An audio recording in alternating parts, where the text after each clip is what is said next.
Welcome to travel सूत्र सुमन्स वे। कि आप कर रहे हैं 2 से 3 दिन का ऋषिकेश का प्लान और कंफ्यूज है कि इन 3 दिनों में हम क्या करें क्या ना करें, ऋषिकेश को कैसे एक्सप्लोर करें। तो आपके इन सभी सवालों के जवाब मिलेंगे आपको इस ब्लॉग में। वैसे ऋषिकेश का डे 1, डे 2, डे 3 के हिसाब से हमारे सारे ब्लॉग जो हैं चैनल पर ऑलरेडी आउट है, लेकिन बहुत से लोगों के पास टाइम नहीं होता है कि एक एक ब्लॉग जो है वो चेक करें।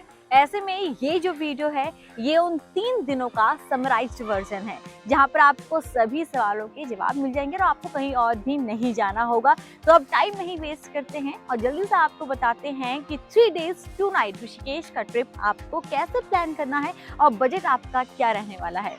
डे 1 जिस दिन आप लोग निकलेंगे अपने घरों से, तो हमने ऋषिकेश का ये ट्रिप प्लान किया था दिल्ली से बाय रोड। और दिल्ली से ऋषिकेश पहुंचने में बाय रोड आपको लगते हैं अप्रॉक्स 5 घंटे। तो हम लोग निकल गए थे मॉर्निंग में 7 बजे और वहां पहुंच गए थे हम लोग 1 बजे तक। थोड़ा सा हमें टाइम लगा क्योंकि हरिद्वार में ट्रैफिक था। ऐसे में टाइम कम है तो आपसे यही कहेंगे आप थोड़ा और जल्दी निकलने की कोशिश करें ताकि आप थोड़ा और जल्दी ऋषिकेश पहुंच जाए तो उसे अच्छे से एक्सप्लोर कर पाएंगे। अब आप ऋषिकेश पहुंच गए हैं, अब आपको क्या करना है। तो बहुत से लोग हैं जो सोचते हैं हम वहां जाके होटल बुक कर लेंगे, तो ऐसी गलती बिल्कुल भी मत करना, नहीं तो आपका होटल ढूंढने में जो आधा वक्त है वो बर्बाद हो जाएगा। तो प्री बुक्ड जो है वो आप करवा कर चले। तो हमने जल्दी से किया अपने होटल में चेक इन, जो भी हमें होटल मिला हमें चेक इन किया। थोड़ा सा हमें यहाँ पर महंगा वो पड़ गया था। उसके बाद हम निकले ऋषिकेश में वाटरफॉल को एक्सप्लोर करने। लोग पहुंच गए हैं हमारे पहले डेस्टिनेशन नीर वाटरफॉल। तो ऋषिकेश में वैसे तो बहुत सारे वाटरफॉल है, लेकिन जो वहाँ का बिगेस्ट वाटरफॉल है वो है नीर वाटरफॉल, जो कि तपोवन से पास में पड़ता है। हमारा होटल तपोवन में ही था, तो वहां से हम लोग निकले नीर वाटरफॉल के लिए। आधा घंटा ही आपको वहां पहुंचने में लगेगा और उसके बाद आएगा आपको उस वाटरफॉल को एक्सप्लोर करने में ढेर सारा मजा। नीर वाटरफॉल को नीरगढ़ वाटरफॉल भी कहते हैं। यहाँ की टिकट है 30 रुपीज। तो ये छोटा सा ट्रैक है जो आपको करना होगा पार्वती वैली तक जाने के लिए। जो नीर वाटरफॉल था वो नीचे है, उसके बाद ये छोटा सा ट्रैक शुरू होता है और नीर वाटरफॉल में वाटरफॉल एक्सप्लोर करके आप वहां से जा सकते हैं। और चाहे तो अगर आपको ट्रैक करना है तो थोड़ा सा अगर आप ट्रैक करते हैं तो आपको ऊपर जाके बहुत सारे कैंप मिलेंगे और वहां से जो ऋषिकेश की खूबसूरती है वो बहुत ज़्यादा सुंदर लगती है। तो मैं आपसे यही कहूँगी कि अगर वाटरफॉल तक जाते हैं, वाटरफॉल को तो एंजॉय करें, लेकिन हल्का सा ट्रैक करके थोड़ा ऊपर भी ज़रूर जाए क्योंकि नज़ारा आपको बहुत मस्त दिखने वाला है। तो वहाँ बहुत सारे कैंप है जहाँ पर आप स्टे भी कर सकते हैं। उनमें से एक कैंप है ये, और ये है नीर हिमालयन कैंप।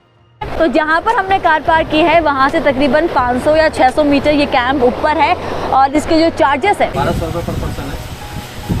उसमें डिनर और ब्रेकफास्ट इंक्लूड है।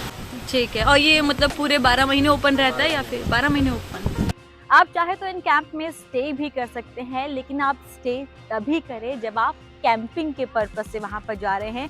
अगर आप ये सोच रहे हैं कि हमें ऋषिकेश भी एक्सप्लोर करना है और कैंपिंग भी करनी है, तो ऐसा एक साथ नहीं हो सकता, क्योंकि यहाँ से ऋषिकेश लक्ष्मण झूला, राम झूला या जो बाकी टूरिस्ट स्पॉट है वहाँ तक आने में बहुत टाइम जो है आपका वेस्ट होने वाला है। तो कैंपिंग की गलती ना करें अगर ऋषिकेश एक्सप्लोर करने वाले हैं। लेकिन हाँ, अगर आपको सिर्फ कैंपिंग करनी है तो ये ऑप्शन जो है ऋषिकेश में बेस्ट है, आपको मजा आएगा।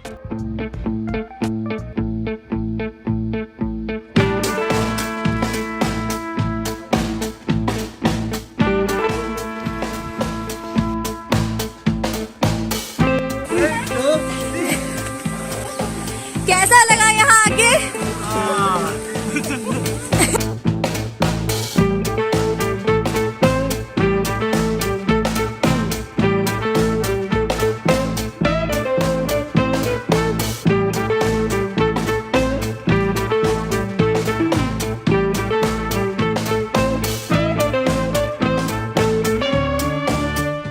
वाटरफॉल एंजॉय करने के बाद हम लोग पहुंचे अपने होटल, वहां से हुए फ्रेश और उसके बाद सीधा पहुंचे हम लोग त्रिवेणी घाट आरती अटेंड करने।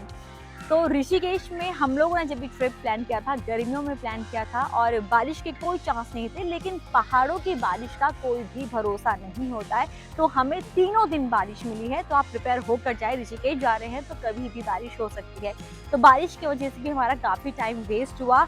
और एक चीज़ और, अगर आप आरती का टाइम नेट पर सर्च करते हैं तो आपको दिखाएगा 6 साढ़े 6 बजे आरती होती है, लेकिन ऐसा नहीं है। आप शार्प 5:30 चाहे त्रिवेणी घाट है या फिर चाहे परमार्थ निकेतन है, आपको वहां पहुंच जाना है। अगर आपको आरती अच्छे से देखनी है, अच्छी लोकेशन से देखनी है तो 5:30 आपको वहां पर पहुंचना होगा, नहीं तो आरती आपसे मिस हो जाएगी। और हम लोग गए त्रिवेणी घाट 6:30 के अराउंड हम लोग पहुंचे, क्योंकि बारिश बहुत तेज हो रही थी और आरती जो थी शुरू हो चुकी थी। लेकिन हाँ, त्रिवेणी घाट में आरती देखने का अपना एक मजा है। आरती के बाद जो वहाँ पर भजन कीर्तन होता है ना, जो एक सभा बनता है, मतलब कहेंगे आपको एक अलग ही सुकून वहाँ पर मिलेगा।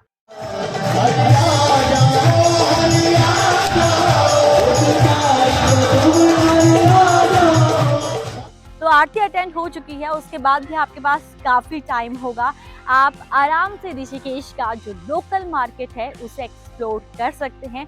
हम नहीं कर पाए क्योंकि बारिश हो रही थी, लेकिन आपसे यही कहूंगी कि अगर बारिश आपको नहीं मिलती है तो आरती अटेंड करने के बाद वहाँ का जो लोकल मार्केट है उसे जरूर एक्सप्लोर करें, आपका काफी टाइम बच जाएगा। अब बारी है डे 2 की। तो डे 2 में हम 8 बजे अपने होटल से निकल गए थे और सीधा पहुंचे बीटल्स आश्रम। हम लोग जा रहे हैं बीटल आश्रम की ओर। जो रास्ता है वो बहुत ही इजी है। आपको राम झूला होते हुए चोटीवाला की तरफ आना है, वहाँ से स्वर्ग आश्रम की तरफ मुड़ना है। उसके बाद आपको मिलेगा ये सुंदर सी आपको जगह मिलेगी। तो बीटल आश्रम जो है आप आराम से पैदल जा सकते हैं। वैसे वहाँ तक जो गाड़ियाँ हैं वो भी जाती हैं, लेकिन जो वॉक करके वहाँ जाने का मज़ा है उसकी अलग ही बात है, तो उसे एक्सपीरियंस जरूर करें। बीटल्स आश्रम, जिसे 84 कुटिया भी कहा जाता है, यहाँ की टिकट इंडियंस के लिए है 150 रुपीज और फॉरनर्स के लिए है 600 रुपीज। मॉर्निंग में ये 10 बजे खुलता है और 4:30 के अराउंड शाम को ये बंद हो जाता है। तो ये है 84 कुटिया। इसे महर्षि महेश योगी ने बसाया था। ये ऋषि मुनियों की तपोभूमि होती थी, यहाँ योग साधना मेडिटेशन होता था। उसके बाद 1968 में आया द फेमस बीटल्स बैंड। और बीटल्स आश्रम से आप जैसे ही फ्री हो जाएंगे, आपके हाथ में है आप कितनी जल्दी उसे एक्सप्लोर कर पाते हैं। वैसे जगह बहुत अच्छी है, सुकून से बैठना चाहे तो आप कितनी देर भी वहाँ बैठ सकते हैं, लेकिन टाइम कम है तो थोड़ा कम टाइम वहाँ पले। और उसके बाद आप क्या करेंगे, उसके बाद आपको करनी है राफ्टिंग।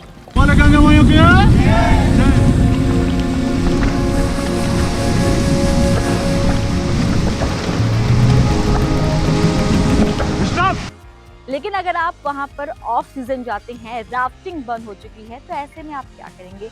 ऐसे में आप जा सकते हैं नीलकंठ महादेव टेम्पल।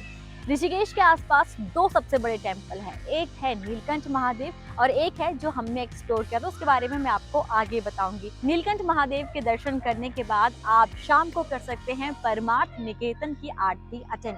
पहले दिन हो गई आपकी त्रिवेणी घाट की आरती और सेकंड डे परमार्थ निकेतन, और उसके बाद आपके पास टाइम होगा तो फिर से निकल पड़ो ऋषिकेश को एक्सप्लोर करने के लिए। अब राफ्टिंग को लेकर एक पॉइंट, आप जिस होटल में स्टे करेंगे उसके थ्रू आप राफ्टिंग बुक करा सकते हैं, लेकिन वो पड़ेगा आपको महंगा। जैसे हमें पड़ा, होटल के थ्रू हमने राफ्ट बुक कराई और उसके हमने पे किए 500 रुपीज पर पर्सन। बट वहाँ बहुत से गाइड से बात करने पर हमें पता चला कि हम आराम से 200 से 300 में राफ्टिंग कर सकते हैं, डायरेक्ट उनसे या फिर एजेंसी से डील करके। इसीलिए हमने यहाँ एक नंबर शेयर किया है गाइड का। आई होप आपके थोड़े पैसे बच जाए। अब बारी है डे 3 की। तो डे 3 में आप जा सकते हैं कुंजापुरी टेम्पल। हमारे तीसरे दिन की शुरुआत हो रही है 318 सीढ़ियाँ चढ़। इससे पहले कि हम अपनी यात्रा शुरू करें, मैं आपको दिखाती हूँ यहाँ से ऋषिकेश का व्यू।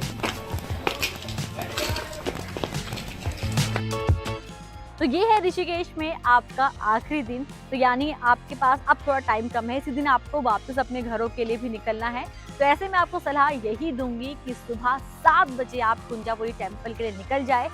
1.5 से 2 घंटे की ड्राइव है ये माता सती के 52 शक्तिपीठों में से एक है। ये ऋषिकेश से है 27 किलोमीटर आगे। यहाँ जाने के लिए आप लोकल बस या फिर टैक्सी भी बुक करा सकते हैं। हमने कराई थी टैक्सी बुक, जिसके हमने पे किए 2000 रुपीज। ऋषिकेश से कुंजापुरी मंदिर को जाने वाला ये रास्ता गंगोत्री और यमुनोत्री धाम को भी जाता है। कहते हैं यहाँ माता सती का ऊपरी हिस्सा यानी कि चेस्ट वाला भाग गिरा था, इसीलिए यहाँ पर बना ये मंदिर, जिसे कहा जाता है कुंजापुरी मंदिर। वैसे इसे सिद्धपीठ भी कहा जाता है। इसके पीछे भी एक अलग कहानी है। उसे जानने के लिए आप हमारा ऋषिकेश का डे 3 का कंप्लीट ब्लॉग देख सकते हैं, जिसका लिंक नीचे डिस्क्रिप्शन बॉक्स और ऊपर आई कार्ड में शेयर कर दिया है। कुंजापुरी टेम्पल से वापस आने के बाद अगर आपके पास वक्त बचता है, आपको ऋषिकेश थोड़ा और एक्सप्लोर करना है, तो आप ऋषिकेश का जो लोकल मार्केट है उसे एक्सप्लोर कर सकते हैं, वहाँ से शॉपिंग कर सकते हैं, गंगा घाट जा सकते हैं, राम झूला लक्ष्मण झूला एक बार फिर से आप देख सकते हैं। अब बात कर लेते हैं ऋषिकेश के बजट की। तो अगर आप ऋषिकेश अकेले जा रहे हैं, फ्रेंड्स के साथ जा रहे हैं, तो आप आराम से 5000 में जो है अपना ये ट्रिप डन कर सकते हैं। लेकिन अगर आप फैमिली के साथ जा रहे हैं, ऐसे में हम ढूंढते हैं अच्छा स्टे, ऐसे में 10,000 तक का आप अपना बजट जो है उसे लेकर चले। तो 3 डेज 2 नाइट का ऋषिकेश ट्रिप आपको कैसे प्लान करना है वो हमने आपको हमारे एक्सपीरियंस से बता दिया है। बाकी अगर आपको डिटेल में इस पूरे ट्रिप के बारे में जानना है, डे 1, डे 2, डे 3, तो हमारे जो ब्लॉग है वो ऑलरेडी चैनल पे आउट है। उनका जो लिंक है वो मैंने नीचे डिस्क्रिप्शन बॉक्स और ऊपर आई कार्ड पे शेयर कर दिया है। ये वीडियो आपको कैसी लगी मुझे कमेंट कर जरूर बताएं। अगर ऋषिकेश ट्रिप को लेकर आपके और कोई भी सवाल है और कोई कंफ्यूजन है तो आप कमेंट कर हमसे पूछ सकते हैं। बाकी अगर आप ट्रैवल सूत्रा सुमन्स वे पर नए हैं तो इसे लाइक, शेयर और सब्सक्राइब करना बिल्कुल ना भूलें।